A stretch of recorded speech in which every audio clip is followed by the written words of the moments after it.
I'm Dr. Meg Arroll, chartered psychologist and author of What's Up With Your Bladder, and I'm supporting the Innovo Let's Be Honest campaign to break the taboo around bladder weakness. Really helping people change their behaviour so that they get the best out of life possible.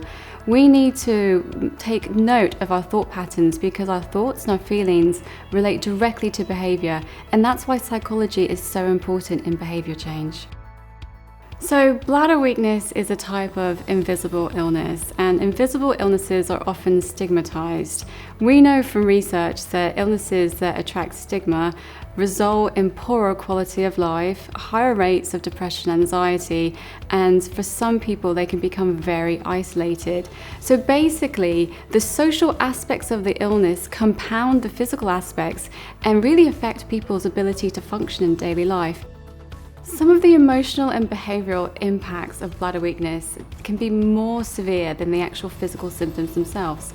For instance, the sense of shame people feel associated with not being able to control their bodily functions can have a huge impact on their life. In terms of behaviour, people can become isolated, not wanting to go outside. Now, when people do go out, they can become very fearful of, say, public transport, for instance, and that can lead to anxiety and even panic attacks. People become quite preoccupied with where the loos are. And again, it's this constant thinking about it. It's always on your mind.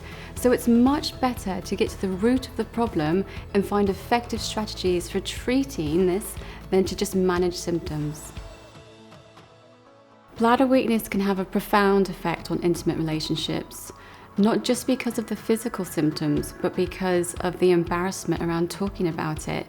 It can be incredibly difficult to talk to your partner about your bladder weakness, and sometimes people try to hide it from their partners. This then creates barriers within a relationship because the other person often thinks that it's something to do with them.